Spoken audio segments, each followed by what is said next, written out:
This is a presentation about the world's fastest growing industry, AI fraud. Fantastic, fantastic. They could use their spidey senses for good, but instead, let's just be criminals. No, criminals. And let me give you three quick quotes, three quick statistics of just how and why it is the fastest growing industry in the world. Number one, an average of $750,000 a day is stolen in just real estate fraud. Oh, Number two, the average take, right? The average fraud is $343,000, right? It is the house. But the good news is statistic number three, which is if it is reported within 72 hours, about 2 out of every 3 times it can be fixed. After 72 hours, it's nearly a 0% success rate. Can I tell you a story on that? We knew of a seller that we brought the buyer the second time around, and the deal fell out the first time. So we're like, well, I mean, obviously as agents, you go like, what's the deal? The buyer was unrepresented. They were buying a property. They didn't know what they didn't know, and they weren't working with a legitimate title company. And the escrow officer didn't bother to warn them about the problems and risks of wire fraud, and they didn't have an agent to warn them either. So when they got an email 5 days in advance of closing that there would be certain fees waived from their transaction if they were to send the money early, they promptly wired the $1.5 million cash. Ouch. Wherever. Ouch. And they found out when they showed up 5 days later at closing that their $1.5 million is non-recoverable. Gone. So yes. To get started, for those of you who don't know, I want to introduce you to my good friend, Audrey Thorpe, who has been in the business for 21 years. She's a senior vice president at Alamo Title. She's an area regional manager and runs a phenomenal escrow team. But the value of having great partners in your business is because as an agent, you can do so much, but you need a partner on the other side of the deal, because sometimes our clients don't just hear it when we say it. Just because they've signed a form or you talked about it at that first meeting, you need someone along the way who's also looking out for your clients' interest when it comes to money, because the fastest way for people to get sideways is over love and over money. And this is a rough one. This is a rough one. Okay. Thank you for the intro, Paige and Bob. We are so excited to have you here today. I think the tips that you have to share with our group of real estate agents is invaluable. And I think what you have to give them at the end is even more important. It's like for anybody who's ever gotten in a car accident, you don't think about what you need to do in that moment, right? Your brain is running hot. But if you have the checklist and you know exactly what to do, then you can be protected. And we love it that is what Audrey has for everyone at the end of our session today. Yeah. So David, you want to put the results up of what the vote has been for which of these two is fraud? Choice A winning by 2/3. The answer is a little tricky. They're both. Look, that's fraud right there. You didn't even chance at version C. Some of us were like, well, I knew it. It is. We have 2 more polls for you, and we promise not to trick you with a both answer on either of these. But again, this is giving you an insight into the game is rigged and the world is completely different in the last 9 months versus where it was before. Oh, we all love it when the game is rigged. Sounds like maybe FIFA. No, I'm kidding. Yeah. Totally kidding. Okay, so Audrey, we've got 6 things prepared. Audrey, 6 things prepared for us today. 6 different frauds. So on fraud number 1, Audrey, why is this such a common situation these days? So it used to be that when you got an email, it was very clearly from a fraudster. It started with the word kindly. The number of fraudulent emails I started that said, kindly send your money in advance. And I'm like, nobody talks like that. Well, as it says here, AI has helped the fraudsters figure out how to write proper English and conversational English.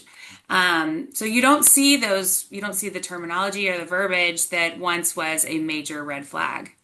Um, and they can spoof emails where it looks just like the email that purportedly coming from. There's all sorts of ways that these emails don't scream red flag anymore. So you've got to be really cautious of what you're looking for. Audrey, And that's really hard because, right, some people have agents that are using AI, some agents are not, but when the fraudsters are doing the same thing that legitimate people are doing, right, it's really hard to tell. Yeah, And so how do absolutely. you fix it? Like what are you looking for to make sure that you don't have fraudulent wire instructions? Tell your clients to always call a known phone number for the title company. I want to, will you double down on that? Will you say known phone number? Yes, not the number in the email. You have to look up Alamo Title's phone number and call our front desk. That is the way that you're going to combat calling the wrong number and verifying the instructions with the fraudster themselves, even if they sound like me. So like it says here, wiring instructions, we're going to send them either through a secure portal or by a secure email. I'm never ever going to send them another way. And wiring instructions are very rarely going to change mid-transaction. That just doesn't happen. Um, I I have changed escrow banks one time in 21 years. And what we did when we did that was we closed out all the files that were opened under one bank and we started opening files under a new bank. So there was not a single buyer that I called and told that we had changed wiring instructions or changed bank accounts. We just don't do that. So major red flag when there's any change in wiring instructions. Always call and don't just take it for fact. Mhm. Audrey, Um, and as a background, again, 21 years of experience, about how many files are you seeing in any given year? um, there's a lot of different fraudulent wire fraud schemes now where they're trying to divert a seller's payoff, or it's they're purporting to be the seller to tell me to change wiring instructions. We Mhm. see attempts, I would say, once a month. But how often they're successful, nationwide, obviously, it's pretty bad. I haven't seen one in a really long time in my office, thankfully. Well, and that's right, because you and have processes and procedures in place to help people be protected. And the Right. You risk have comes to in, educate your clients so that that's right. they don't get fooled. That's exactly right. And that's the risk of working with smaller shops that may not have all the guardrails in place. Right. Yes. Number three that you put in here, and again, I know you've got this for everybody on the one page handout that we're going to give later. But when you talk about a secure portal, again, I know those are newer. Can you talk about the advantages of having a secure portal versus just sending stuff Absolutely. back and forth by email? Absolutely. So when we start a transaction and we send out instructions for earnest money, we use a portal called In Here. And we have to have an email address, but also a cell phone number for the buyer so that it verifies that it's them logging in. And when they go into that portal, they receive our wiring instructions and they have to sign a wire fraud notice that day, the day we open title. So they've already been notified. Nothing's going to change. You're never going to receive instructions outside of this portal.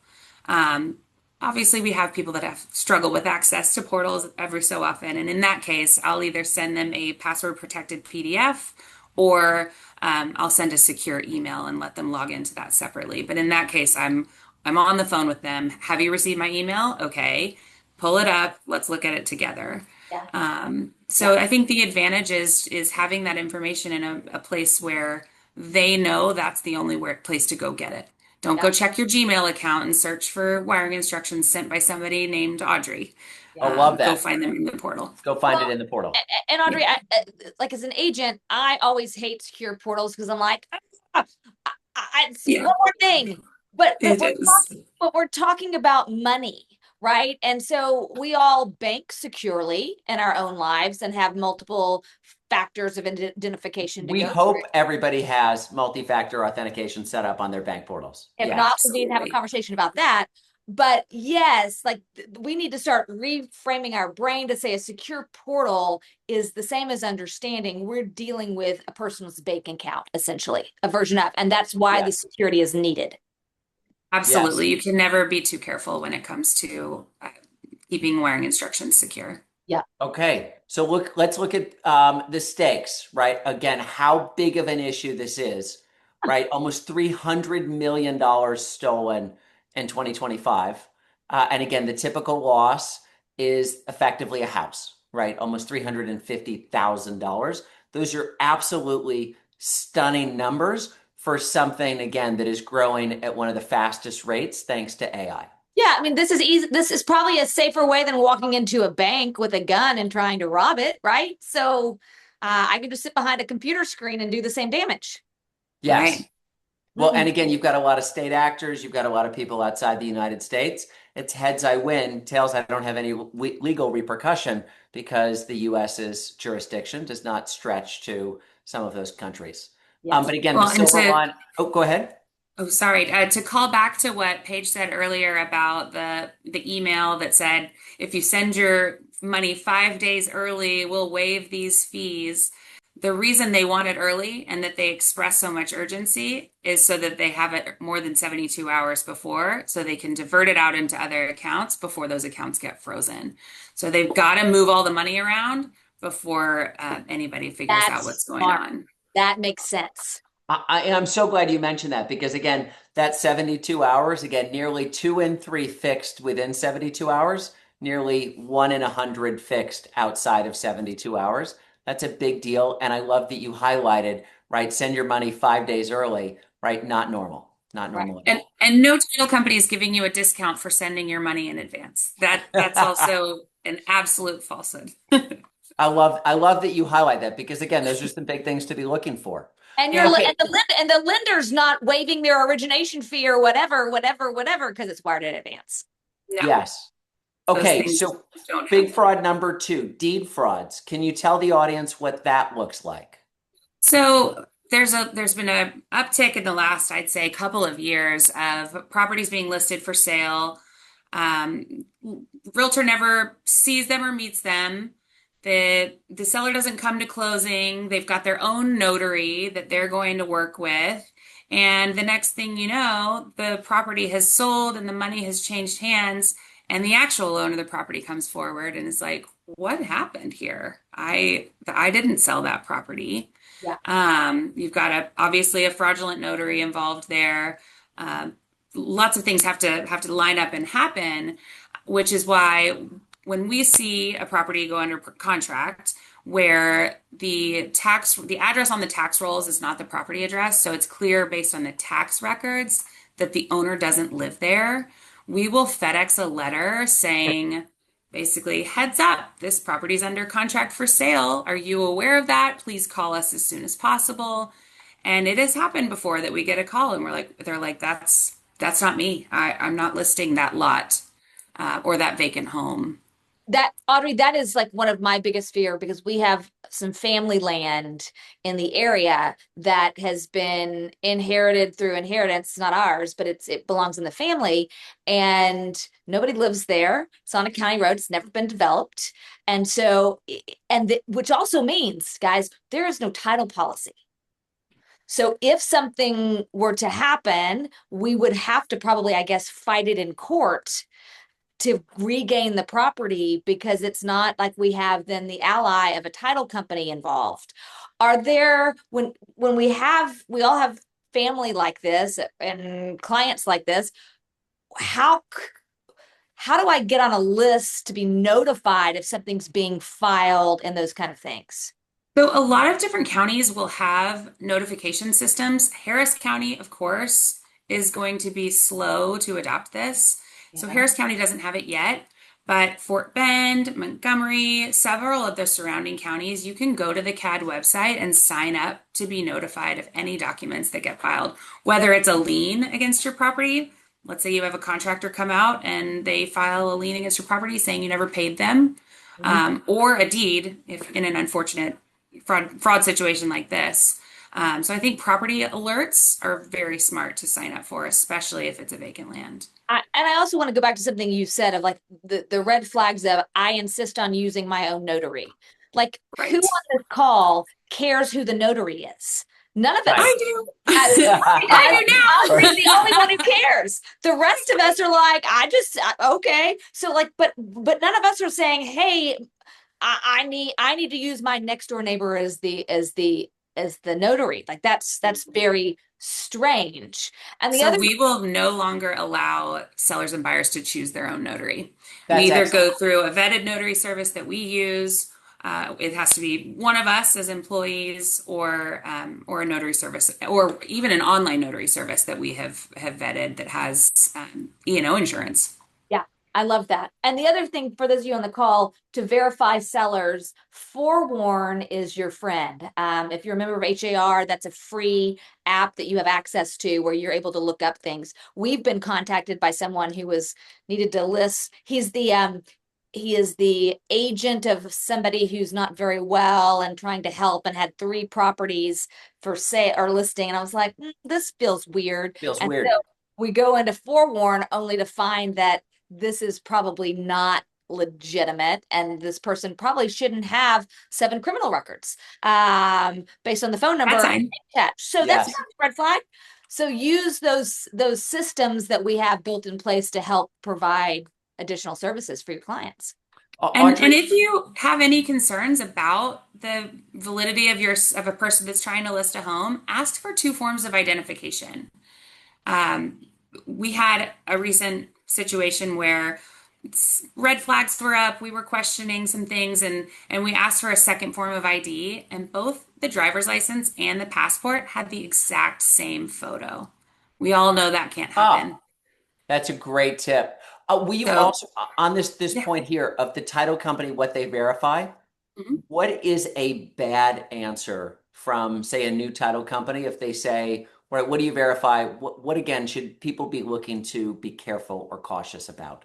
Oh, I would hope that they have all of these systems in place to help protect you and your clients. And if they're not doing things like mailing absentee owner letters or verifying identity through a platform like Clear, which is one that we use now for verifying identities, maybe question, that partnership if they're not being Well, extra precautious. a good question then, Audrey, to ask when you're picking your team is what are you doing to verify and protecting the integrity of the transaction from both financial perspectives and ensuring that the identity is correct. Absolutely. The validity of the documents, protecting wiring instructions, all of those things should be top of mind for any title company right now. And can That's I also perfect. just chime in and say, for those on the call, I know it feels awkward to question somebody else's identity, right? Because you're like, maybe they're legit, and maybe I'm going to insult them by being like, well, are you really who you say you are? First of all, you shouldn't approach it that way, but it's very okay to say, hey, look, I know this is going to feel uncomfortable, and it's uncomfortable for me to ask, but we have seen such a rise in identity fraud and in terms of people trying to do malicious things in a transaction that I want to make sure you're protected. Do you mind? I'm going to ask you these questions, and this is what I need from you because we need to make sure everyone's verified, and I'm doing it for your best interest. And if they're like, no, or they start hassling you, like the hassle factor, the more people push back on me, and I'm like, What's the this problem? is too much. Yeah. When people push back on requirements like that, it always gives me pause. Why don't you want to comply with something that I'm trying to do to protect everyone here, you know? All right. So we've got a question here. Isn't it already a scam if someone has no money and you stand in front of an empty house demanding they fix that? Do you ever give homes? I give cookies and other pops away for free. This just seems like thieves complaining about the other den. Paige, Maybe. what do you think? Um, Well, I'd like to know more about that situation, Matthew, to understand exactly where this is coming from. Um, but yes, it sounds very strange that anybody who's making demands on certain situations without being a party in that transaction, that doesn't make sense. No. Yeah, Audrey, did that get your spidey senses up? Like I said, I think anybody, like Paige said too, anybody that's being pushy and demanding, it just makes you wonder why and what they're trying to accomplish, right? Mhm. Yeah. Yes. Okay, Paige, let's talk about one of your big family fears, right? Voice cloning. This is a huge Oh my rise. God. I'm so worried about this. Like, I am so worried that my parents are going to get a phone call from me and then try to attempt to wire me money or go to the bank and take out money to save me from being kidnapped in Mexico. Uh, right? I'm worried about it. Audrey, what have you seen on voice cloning and voice audio in either the news or your own life about how this is starting to impact real estate transactions? Yeah, I mean the concern is that anybody could sound like me, and if you call the number um in the email to verify the wiring instructions as opposed to calling a known phone number, and then it sounds like me on the other line, and you've talked to me before, then the money's gone. It's a major concern. Um, and what Paige said too, we have to worry about the elderly being taken advantage of because scams like this often are directed at them. Um, so I agree. It's majorly concerning that somebody can just sound just like you. Yep. What is the fix? Yeah. Again, known phone number, right? Don't call back the number that called you. I also love that Paige and Bob's idea about setting a code word with your clients. If you have somebody on the phone and you're not quite sure that that's the person you think it is, and they don't know your code word, then it's not who you think it is, right? Yep. And I want to double down on the code word because we always had a family safe word. So that if I mean I'm Gen X, and so the fear of being kidnapped in a white van was real. And so Baytown, that's Baytown. hey, it could be anywhere. And so we had a family safe word that if someone came up to the school and tried to take me, they had to use the family safe word. They can't just say your mom's in the hospital, come with me. But what you don't want to do is like use the same code word for everyone. So my recommendation is, and this will probably get hacked somehow, some way, but you know, we all have chat groups for those involved in the transactions. Like if I'm working with some buyers, the husband, the wife, and I are all on that same chat group. So we're having the same conversations at the same time. What if you named that chat group the code word and it was just for that chat group, and then that's top of mind, and then every time everybody's got to be a different one, right? Geraldine's going to name the Paige, Audrey, Bob group a certain thing, and then that becomes the code word that you have to use. I Yeah. like If you're Paige. not part of the group chat and you don't know the code word, Right. you're probably a fraudster. Yep. Paige, this is, I know we've covered this in a different session, but will you go again about the value of having a group with your clients? What is the value of putting that group chat together? So the value is, one, everybody is kind of hearing the same information at the same time, right? You're not having, and it saves you as the agent time in that you're not having to have multiple conversations. You're collective in that. And it also allows you to set the boundaries and timeframes to say, here's what happens next. So everybody can follow and understand how we keep moving things forward. Huge value. Okay, I love it. Fraud number 4, identity hijacking. Audrey, what have you seen? What have you seen around this? We have heard, obviously, we don't close rentals at a title company, but we've heard quite a bit of rental frauds like this going on, where a property gets listed for rent, and all of a sudden, you've Zelled your down payment, and that wasn't the homeowner that had it for listed. Um, I think the idea of setting search Google search parameters Yes. for For every there we listing, go. for all of your Love listings, yes. that. I think that's a great idea to get notified if something like that, pops up. And always, checking to see if anything's on Zillow or Facebook or Craigslist like that. Um, that's a major fraud scam that's out there. Bob, is there a way, I know this is off topic, but we talked about AI as being like part of the problem here. Is there a way that you could develop an AI agent to search monthly for you on your behalf for your clients and your listings? Because, right, it takes effort and energy for me to time block to do that. And if I've got 5 listings, that's a lot of time. No, it's a great item. One of the biggest things, I know we've had our training class about how to set up Claude as your AI back office. One of the things that you can do there is you can set scheduled tasks.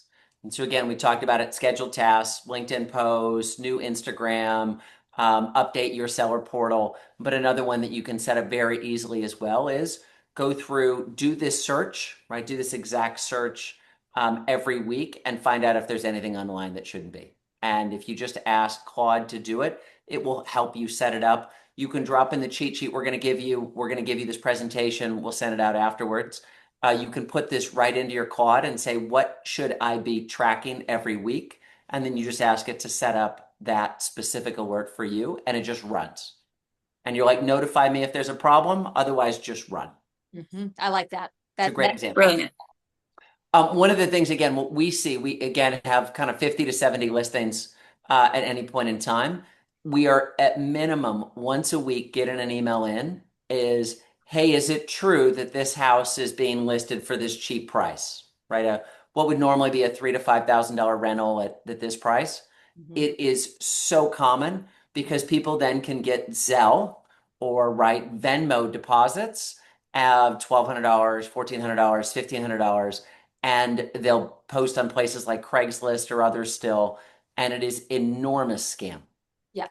Never once been valid. Right. And I can remember I would have fallen for those scams when I was just out of college and had limited income.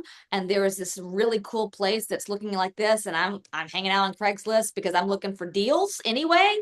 But that concept of it's too good to be true, it probably isn't. But the consumer still doesn't understand that.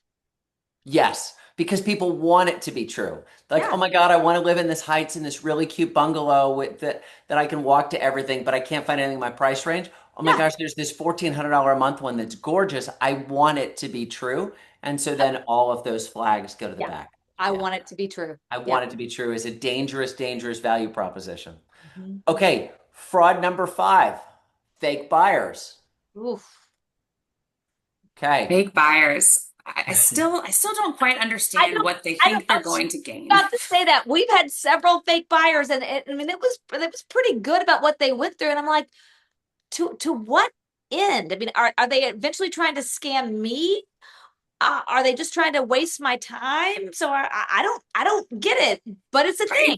Right. And I know that they're viewing these properties oftentimes, and people are sometimes meeting these people in person.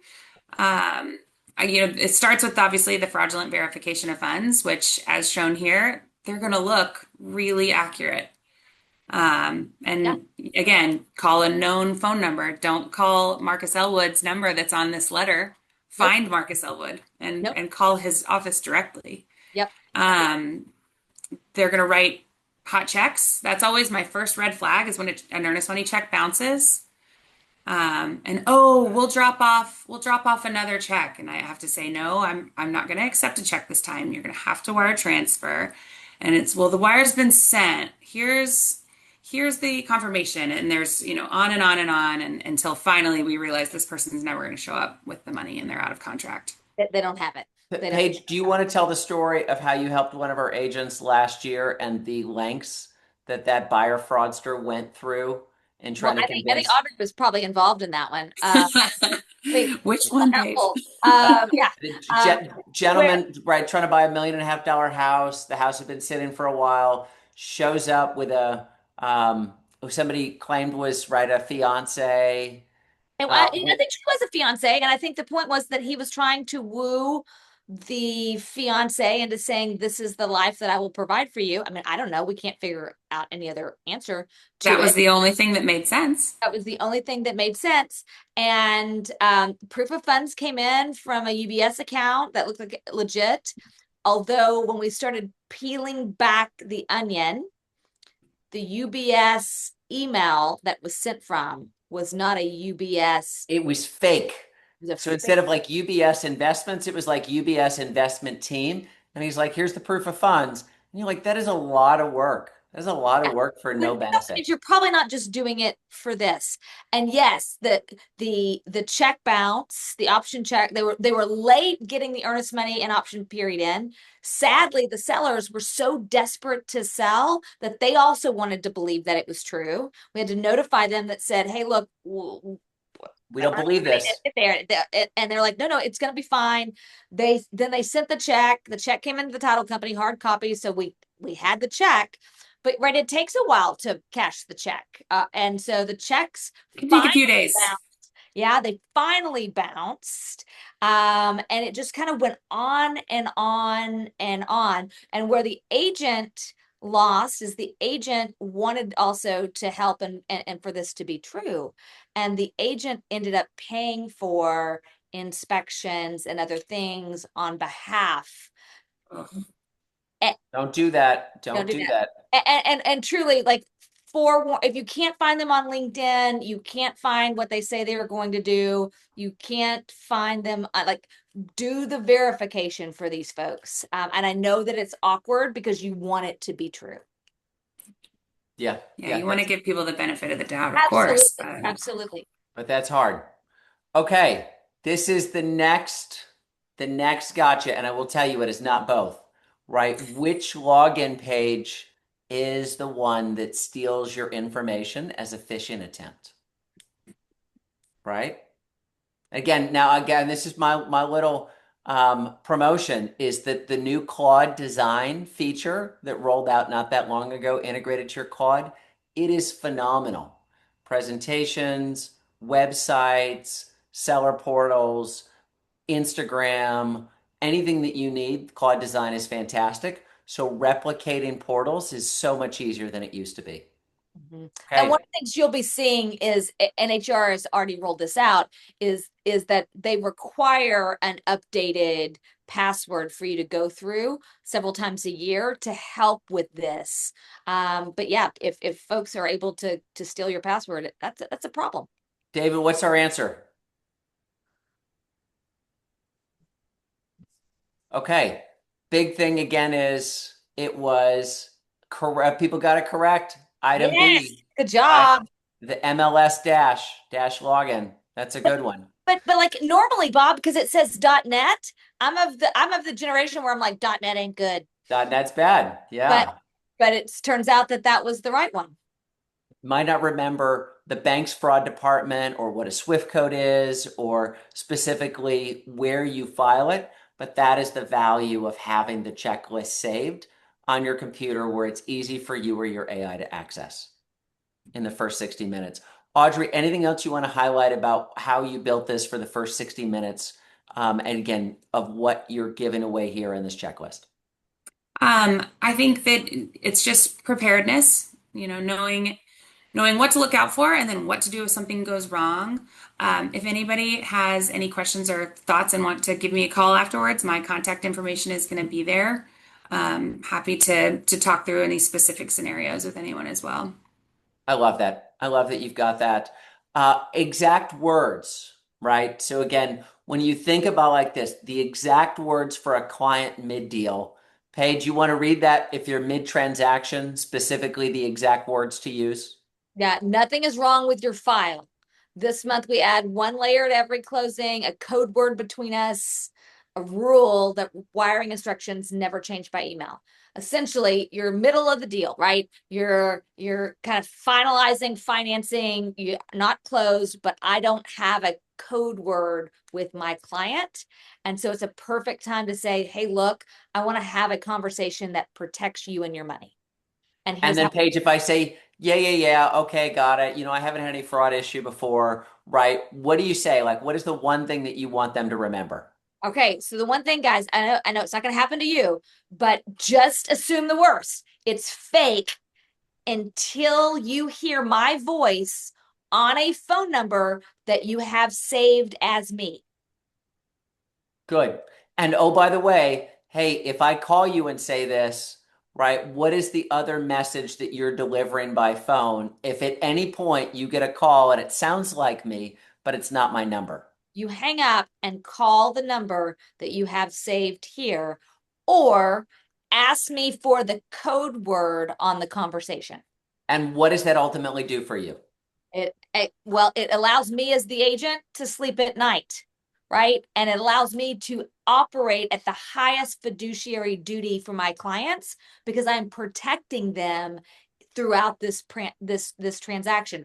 I can't prevent them from doing weird things, right? But I can do my damnedest to make sure I educate them. Which is fantastic. Audrey, anything you'd add on this before we go to the next page? No, I think this is Yeah. great. Okay. Obviously, the big questions is right, are you exposed, right? This is where it gets into, oh my gosh, I feel so bad for my client. They lost $340,000 to, hey, you've been selling real estate for 10 years. You've been sacrificing, you've been saving. Is somebody going to come and take your money? Yeah. So, right, what does that exposure actually look like? Audrey, can you talk a little bit about what you have seen from agents around E&O and specifically what agents should be doing around this process? I think when this happens, there is all of a sudden a whole lot of finger pointing. Whose email did it originate from? Who was at fault? Who didn't, prepare the client? Who let this happen, basically? Yeah. And I do think oftentimes the agent and the title company are the ones that are being pointed at, right? Did we have a firewall breakdown? Did your Gmail get exposed? So obviously making sure that your coverage is adequate in case this ever happens, which I hope it never happens to you, is wise. Yeah, but that's a great question to ask that question to your broker for that, and also in your and I like the concept here is it says in writing before closing, have the wire fraud warning signed. I would say not just before closing. I would say you want that done before any money exchanges hands. We won't even give wiring instructions to anyone until they've signed it. So good. That's a really good one. One thing that is not written, but Paige, I know that is dear to your heart for realtors, never ever. It is the never ever ever. Paige, when you think about what real estate agents should never ever ever do to protect themselves, what should they never be forwarding? You never forward wire instructions. Never ever. You're not the bank. That is not your business. You can make phone calls and say, "Hey, seller, buyer, I need you to contact these people to get this information done," but you are out of that. You do not handle their personal social security numbers. You do not handle this. This is not what we are charged with doing. We're charged with helping them understand how to do it. Never Wiring ever instructions should ever. only ever go from me directly to the client. That's right. And Yeah. as many times as there have been public safety announcements for agents, typically we have heard or have seen agents will attempt to be helpful to a client. Oh, I can't find that. Where can I get that? Oh, let me send you an email. Never, ever, ever. Never, ever, ever. Yeah, because right, we come from the place of help, and so I'm going to help you, but that's not the help we can provide. Okay, Audrey has a gift for everyone. Paige, do you just want to recap again why you have enjoyed working with Audrey now for over a decade? I absolutely, and I think one of the things, if we had a theme that ran through today, the actual theme, which you may not have heard, the actual theme is process. What is the process that you all will implement to ensure that your clients are protected? And your process doesn't, it can be it's just a printed out checklist of here are the things that I do in every transaction, here are the things that I document, and here's what happens if things go sideways. So that is the process. It's just some written documents that you have, that you know how. And the brilliant part about working with someone like Audrey is that she's going to work with you in that process to ensure that the things that you're doing are also what she's doing, because you're both aligned in that. So she's going to make sure that the information that she's providing for your clients are accurate. She's going to actually make sure that we're solving a problem together, not saying, y'all figure it out. anytime I've picked up the phone many times and called Audrey and be like, okay, I have an issue. Can you talk me through this? Why is this happening? What do I need to know? And what I especially love about her is that she's fast. Nobody in our business likes to wait. We don't like to wait, and we want an easy button. And Audrey does both of those things so well for us. This is amazing. I'll give you one more guidance for those of you on the call that are doing Zoom calls, because Audrey, you probably haven't seen this yet, but maybe you have. I needed my parents to add me to their bank accounts through a POA. And Fidelity had a great program for that. And they could do a notary virtual POA to do things. And so we worked through the process, and I'm on the phone with the mobile notary on a Zoom. And he says, Paige, I need you to cover your eyes and say this back to me. And whatever. And so I cover my eyes and say whatever back. And I was like, why did you do that? And he said, because AI doesn't use their hands. So those of you on Zooms, just because Audrey is talking to you, you might want to ask, hey, Audrey, raise your right hand. Do certain Right. things that the machine hasn't yet learned how to do. It will, but not yet. But not yet. All Okay. right, Those are all, friends. that's a great warning. Thank y'all so much for having Audrey, me. thank Thank you you. for this. It's amazing. We'll talk to you guys soon.